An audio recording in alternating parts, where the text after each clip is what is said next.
So when I'm talking about hearing your heart, what it sounds like is it sounds like a quick message that you may hear. It sometimes can be audio, something you hear. Sometimes it can be just a flash of an image. Sometimes it can be a feeling. Sometimes you suddenly feel cold. Sometimes you have this thought, I need to turn right in my car right now. Sometimes it can be, that person, they're not in a good mood. And if I go talk to them, I'm going to feel that in my heart. Welcome to Heart Parents. Let's connect with our kids and learn together. I'm Carrie. I was a former teacher and speech therapist. I'm also a parent of 2 spirited, gifted, highly sensitive kids. I was quickly brought to my knees as a parent when I thought that I would see a rosy lens version of parenting just as they present on Instagram, but I quickly learned that's not real life. I will provide real-life experiences and transform them into moments for connections and change for you to use in your house, with tips that worked for our family and how to implement them in your family. Connect to heart with your child, with your partners and other parents as we learn that we are not alone. We have a community, and although maybe we feel different from other families, there are many of us out there, and we are creating the next era of deep thinkers and change makers. Come along with me on this journey with Heart Parents.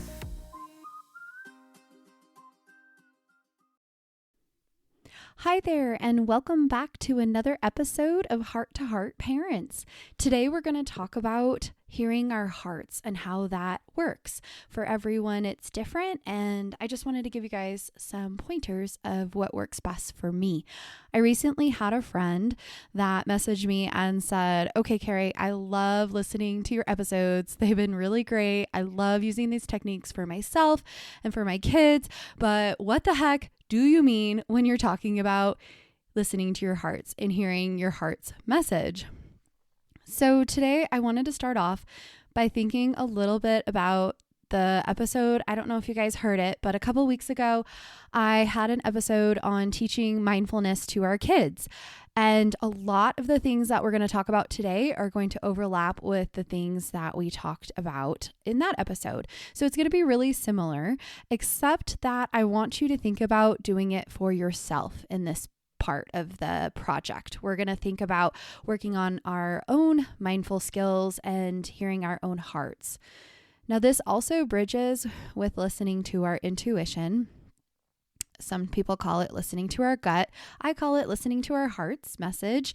That's just what resonates for me. So feel free to take what you'd like from today's episode and run with it. And you can always leave things at the door. It's just like anything that you hear. If it resonates with you, then go for it. So some of the things that I have been thinking about this week are mindful tools that I like to use in practice. And as a very big empath, I have been a ginormous empath my whole life. I really don't know if other people feel the things that I feel or the energy that I take on from other people. I think it's maybe because I was less blessed with the name Carrie. I care for others. I always say that because sometimes people in my lives have said, "Carrie, you are way too sensitive. You need to grow a little bit thicker skin," and all of those pieces. But in all honesty, I feel like this piece of my life is now a gift, and I'm not scared of being sensitive. I'm not scared of showing the world, like, this is me. I'm sensitive. I run with a little bit more feminine energy than others, and that's just part of me. So part of hearing my own heart is accepting who I am and being mindful with connecting with my own self. I'm not going to maybe put on a thick skin. Maybe I do when I go out into my environment because I don't want all of those people to connect with me and my heart. I am protective when I go outside, but in my house, I am very at home and I'm going to let the boundaries down. I'm going to let myself be my whole complete self. By the way, your children are doing that. And It's easy for your kids to be like that because they're born with that. They do not put up those guards, right? They do not feel as hurt in society maybe as we have been or had things said to them yet because they're a more pure of heart version, right? They're born and they don't have these walls and these boundaries yet. So maybe that's why your kiddo has a meltdown because their shoes feel really uncomfortable, or they're feeling a lot of pressure at school lately, or as my son, when he was at his old school, it was like too many worksheets. He would just come home and be so de-energized. He would just lay on the sofa, be really grumpy, didn't want to go to Taekwondo, didn't want to do Cub Scouts. It was like the life had been sucked out of him. So that's what it looks like for a kiddo. And as an adult, we have these boundaries and we have these pieces of us that we have put up and these walls that we have built to protect our hearts. So one thing that I want us to think about is in our current world, we have very loud lives. The more important we are, the busier we are, right? Or is it the opposite where we feel like we have to be really busy in order to be important? In order to feel self-satisfied in our lives, we have to be like really into a lot of things, right? And have a lot of projects going. And, there's this mom piece of the puzzle where the moms are like, I'm sorry, I don't have time. I have like 85 things that I'm doing on my tasks right now. I know the working world can be really busy and the home life can be really busy. And then we have all these activities. The other day I was talking with a mama who was saying, I think my kiddos might have too many activities. And I was like, well, how many activities are you in? And somebody had mentioned like 4 activities or such. I was like, okay, they're early elementary. So I kind of gently was saying, well, I mentioned I really only choose 1 or 2 activities for my kids at a time. And sometimes we'll switch them out and we'll see what they like because they're experiencing. My kiddos are 6 and almost 9. So we're trying to figure out like, what are you passionate about? What do you enjoy? And we really don't want to have too many activities. So I was very gently trying to say, for us, part of slowing down in our lives was to cut out some of the unnecessary garble, right? All those unnecessary driving around. If it's not something that my kid is really into, then I'm not going to be putting them into it. So as we're looking at mindfulness in our lives, we're thinking about the stimulation in our lives. We're thinking about, is there times of the day where I put my devices down and I just sit quietly? Do you guys have that in your day? Are there times of the day where I sit down and I meditate? You can meditate for 5 minutes. I'm not saying your meditation needs to be 2 hours with a special Zen music, perfect lighting, and the stars in the right position in the sky. Your meditation could just be sitting in the car during a lunch break and breathing. You could put your hand on your stomach. I was listening to a podcast where somebody was talking about when you're breathing in and out, you want to have your hand coming out. So you feel the motion of your diaphragm breathing in and breathing out. So some of the wellness pieces that I look at when I'm trying to decrease my stimulation, I'm trying not to overprogram myself. I'm looking at meditating. I try to do it once a day, but hey guys, I'm human too. And sometimes it looks like twice a week. Let's be real. Let's be honest. Let's not make ourselves feel guilty if we're not meditating every single day. My grandma was retired. She used to meditate for like an hour every morning and it was amazing. That sounds like retirement to me. That sounds perfect. I will do that when I'm retired. Right now, my meditation looks like 5 minutes. One other thing that I love to do that's been really helpful for me and just grounding myself and resetting myself is Qigong. I don't know if you guys have heard of it. It's spelled with a Q, so it's a little bit tricky to find. But Qigong has been really beneficial. I've started to build a community there. I've met some really great friends. I've also connected with some friends that I've had that now go with me. It's been so amazing. And it's been amazing to also create that community of other like-minded people who are looking to grow. They're not living in the sadness of being overprogrammed. They're looking to continue to have spiritual growth and guidance. So that's another piece that's been helpful for me. Some other wellness pieces. Wellness is like the key word right now, right? Why is our society putting so much emphasis on wellness? Well, I think it's in our hearts that we want to get there. We want to search for these pieces that are really big pieces missing from our puzzles. So wellness is a huge word right now. Some of the wellness things that I love to do, I've done group healings. We go to church or a spiritual center once a week with our kids. It's been great for our kids, also great for ourselves. We've also started to build some community when we get to go. We've been really sick this spring, so I'm kind of sad we haven't gotten to continue going. But that has been an awesome piece of the puzzle. When we are thinking about mindfulness, we also need to think about balance. So I've mentioned in previous podcasts, I've mentioned on my Instagram, if you follow me, that balance is a huge piece of our story. We need to not go to extremes. So I've done a couple of skits with the crunchy mama or the mindful mama, just kind of joking around of how we can go to the extremes. My kid does not get to ever watch TV because we have 0 screen time. That's extreme. Sometimes we have to have screen time. Sometimes we're really deplenishing our energy and my kid just needs to sit on the sofa and just decharge. And I'm okay with that. I'm okay if they don't feel like reading a book in that moment. Sure, we can have a few minutes. We've earned it. We've worked hard, all of these things. So that's one example of not going to the extremes. When we are able to use these mindful tools and recharge our energy, it calms our monkey minds down. I use that with my kids, but it's also very, very well suited for adults as well. Our monkey minds are those pieces of when we're so overstimulated, we're so busy, we're empaths, and we've taken on so much energy from those around us that we can't focus. We can't bring ourselves, calm our minds, tell our to-do list to wait for 2 hours while I just breathe and wash dishes, breathe and fold laundry. Sometimes I just have to turn on a podcast and listen while I'm folding laundry and just breathe. These things all help us to balance. When we can balance ourselves and not have that constant mental loop in our minds, we can hear our hearts. So when I'm talking about hearing your heart, what it sounds like is, it sounds like a quick message that you may hear. It sometimes can be audio, something you hear. Sometimes it can be just a flash of an image. Sometimes it can be a feeling. Sometimes you suddenly feel cold. Sometimes you have this thought, I need to turn right in my car right now. Sometimes it can be, that person, they're not in a good mood. And if I go talk to them, I'm going to feel that in my heart.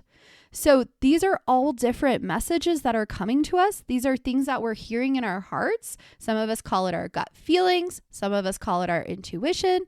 Sometimes it can be really loud and it continues to bother you. So I've learned that if you don't hear it the first time, if it's something really big in your life that you are needing to alter and change, because guess what, guys, you are change makers. If you're listening to my podcast right now, you are a change maker for yourself. You are a change maker for your kids. You are a change maker and you are sending that amazing change making attitude and energy into the world right now. That's what we want. That's what we need. Our kids need it. We need it ourselves. I just got on a little tangent, but it's all about empowering ourselves, right? We're making these changes towards happiness for ourselves, for our partners, for our kids, for our family, for all of us. And it helps all of us together. That loud message that I mentioned, sometimes if the message is quiet and we don't hear it, it can get louder, especially if it's something big. For example, when I didn't feel like my kids' school was the right place, I continue to push it. And I am a forever optimist, right? I'm not a pessimist, so I am going to try my best to make this situation work. If I see certain pieces of it, like, there was a great community that my kiddos had at their last school and they loved it and they had some good teachers, but it just wasn't the right fit. The traditional education setting was not the right piece for my kids. And I knew it in my heart. I had actually had this one school that we ended up changing to pop up several times. And it's come up for the past 3 years. I think it might be 3 years. It might be longer. Oh, 4 years, because 2020. I've heard this school and it's popped up several times. And I just kind of like, oh, well, that sounds good. You know, there's always good to have an alternative in my back pocket. I'm just going to put it in my back pocket and keep going. And guess what, guys? It kept knocking on the door. And I kept, oh, yeah, eventually, let's give it a little try. We're going to give it a couple months. It's the beginning of the school year. My daughter just started kindergarten. We're going to see how it goes. Well, it got louder and louder. One day I was volunteering in my son's classroom and he grabbed my arm and he said, Mom, take me out of this school and put me in the other school that you talked about. I can't do this anymore. This is not for me. And he looked like he was going to cry, which this kiddo is a very big people pleaser. So for him to cry in front of people is like a huge huge ordeal. That's not him. That's not how he is. So I looked at him and I said, I hear you, buddy. I really hear you. And I'm going to think about it and I'm going to meditate and pray on this and we're going to figure out what we can do. After that, I knew this is the change. This is what we got to do. I'm a change maker. You're a change maker. These kids are change makers.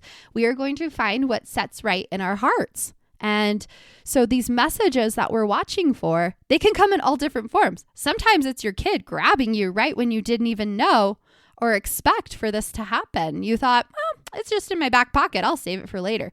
But sometimes it comes and it hits you over the head because you're not listening. So don't worry that you're going to miss those messages.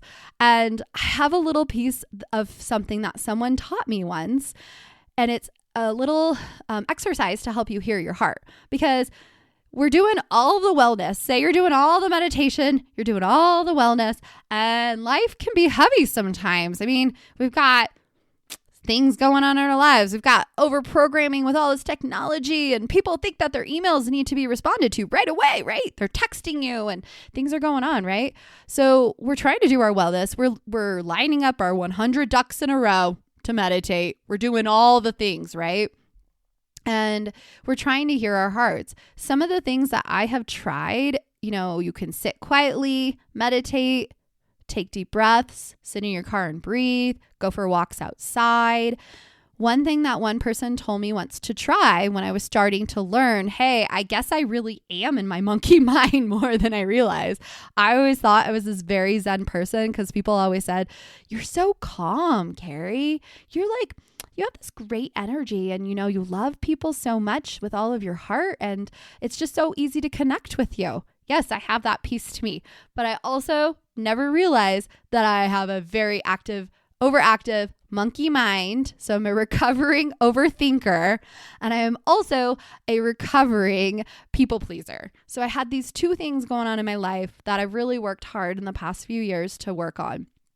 And one of those things was looping. I hadn't even realized that I had this looping situation going on in my mind. Because I also have a little bit of social anxiety that comes up, especially after the pandemic. I'm just going to I don't have the label per se, but I know this piece of my heart is like, oh, with that people pleaser and the social piece. And you feel a little nervous sometimes when you go out, especially after 2020 when we were all shut off from all of that. This can feel a little different, a little unnerving.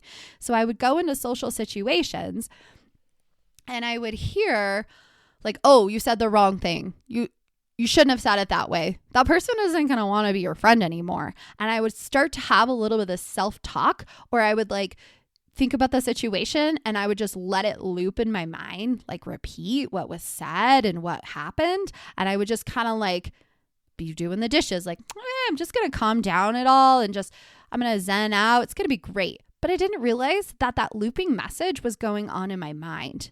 Do you guys think I can hear my heart if I have this looping message where I'm my brain is filling in the gaps of things that didn't even happen? I'm thinking and I'm going off on this tangent, woo, just where is Carrie? 10 minutes later, 15 minutes later, she's been on that looping message.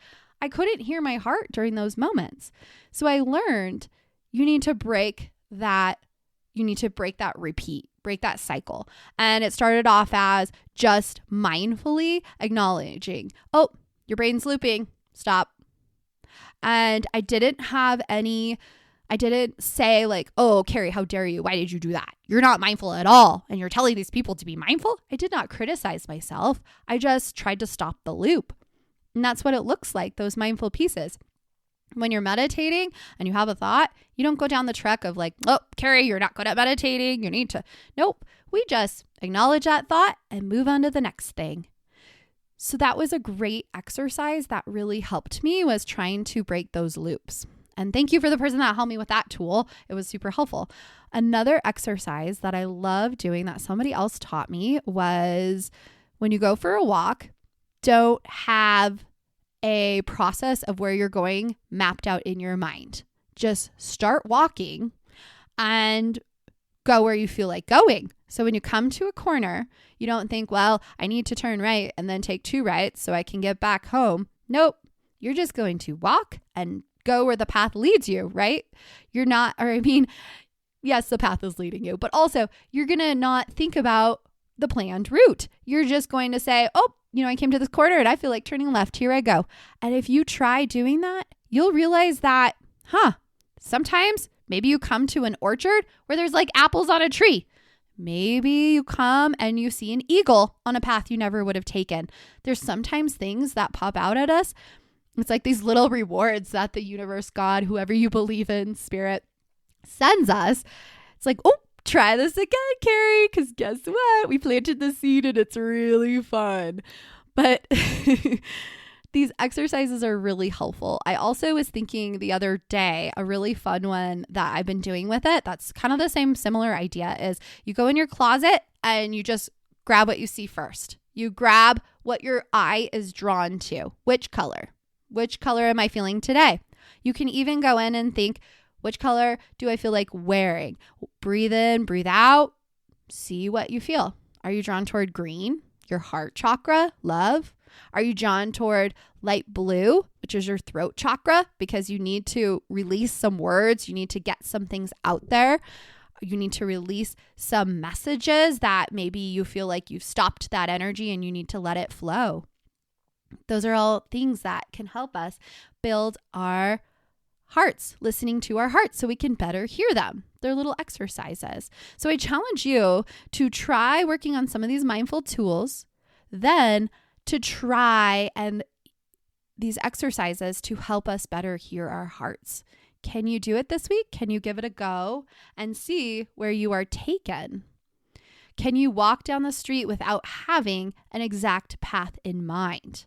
Can you go for, maybe you have a certain space of time. Maybe you set a timer on your watch if you can only go for 15 minutes that day and you need to make it back home because who knows where the path is going to lead you. Guess what? Your mind, it's going to follow you. So you have to work on the mindfulness. When you're walking during that walk also, a big mindful piece is any of these mindful tools that you're doing. If you're going to Qigong, you're going to a group healing, you're going to your spiritual center, you're taking your quiet meditative walk outside, you're breathing in the car for 5 minutes. Any of these things that you are doing, you have to be present. What does that mean? That means our mind has to be engaged. Our mind is not thinking about, oh, I hear those birds. It sounds like spring's coming. I really need to get my mulch out. Oh my God. Nope. Ignore. Yep, there's a comment. I'm not going to make a comment about it, but I'm going to go back to my calm. We do all these times where we have all these self-care to help us recharge. I love going for walks. I love going hiking, skiing, all of those things. One of my favorites is refinishing furniture. I realize it really helps me to reset my system, to have the power tool and sand something down.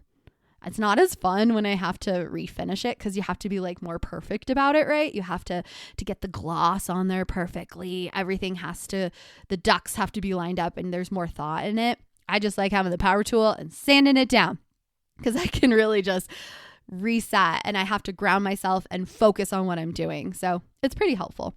But any of those things that we're doing, it's pointless if you are not mentally engaged in it. There's no point to it. So let's really engage in any mindful things or activities that we're doing. Think about it and really get into it. When we stay calm and when we have this mindful, this grounding, we recharge ourselves, we are able to stay calm around our dysregulated kids. this morning, my kiddo, it was her birthday. And oh my gosh, the energy around a birthday is like presents. My birthday party's coming. I get to have this special day at school where they're going to like walk around the sun and talk about each year of my birth. She was so excited. And her energy, especially bless this child with her Aries side, her fiery, zesty. This girl, she went to school with her giant tutu skirt on. Like she was ready. She was fancy Nancy. This girly, she was ready to go. And all that energy was like this whirlwind of emotions. So I really had to stay calm.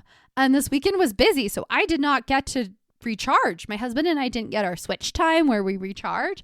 And I had to breathe through it, take little breaks from her where I went out to the car to get stuff in as we were like, she was having her moments, yelling things she was upset about. I had to keep myself regulated around this dysregulated person because as an empath, I'm feeling all that energy. I'm feeling the energy of, oh, it's Monday and I have things to do. Oh, you're feeling all that energy. So you have to really have all your ducks in a row, do the best you can. Sometimes you give in and you yell for a minute. Don't be hard on yourself, mama or papa. Bear, just let it go and give yourself some kindness. You can tell your kid, I'm so sorry that happened. I'm sorry mom had that moment. And you can apologize and connect again. It's okay. Have you guys ever noticed the nerves and the feelings on an airplane? Woo! Those emotions are running high. I feel like we're always hearing about these stories of people like losing it on airplanes lately. And whenever we're on an airplane with our kids, my kid could be the happiest kid and she's got her headphones on and she's listening to a story. Actually, she's usually bopping to her little dance mix that she's got going. And she's singing a little bit and kind of like yelling to mom because she doesn't know she has the noise canceling headphones on. She's like, hey, mom, this is the best song. And then she asks her brother, buddy, are you on this song too? Oh my God, we're on the same song. Mom, we're on the same song. And people are looking. I'm like, I am sorry, guys.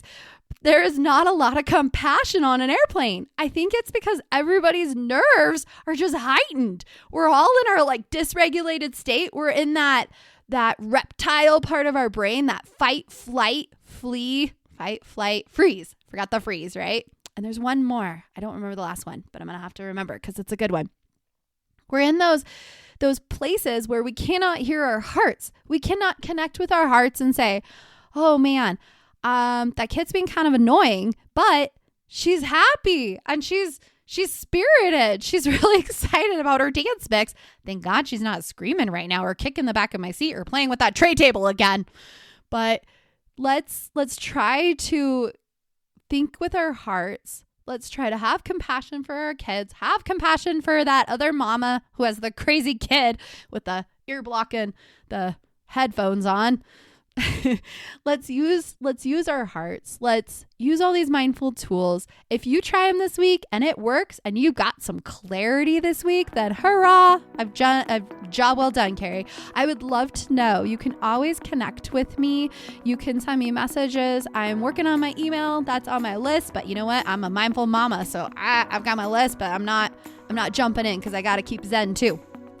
You can always message me through Heart to Heart Parents Podcast on Instagram. That's the easiest way to send me a message, give me a follow. I'm also at Think Clearly app on Facebook right now. You can message me through there as well. I love to hear from you guys. And if this resonates, you can always send it to other parents. You can always reach out with questions or what works well for you. Or if you have questions about things that have come up for you, like, okay, I hear my heart now, but how do I help my monkey mind calm down a little bit more? What are some tools that you have found for your kids? Things like that. Anything you need, feel free to message me. And also, if you enjoy listening to my podcast, I would love a little podcast love. You can always, if you're wanting to connect, you can always send a review in the bottom. It just takes a quick second and it really helps to share the love. So I hope you guys have a happy week, and I love connecting with you guys to let you know you're not alone. We're all going through this process. We all have our moments of overstimulation. We all have our moments of being dysregulated, but give these tools all these tools a try and let me know how they work. Happy day. If there's a parent that you think this could resonate with, please be sure to share it with them so we can all benefit from each other. Follow Heart to Heart Parents Podcast on Instagram for daily fun ideas and tips. Happy week!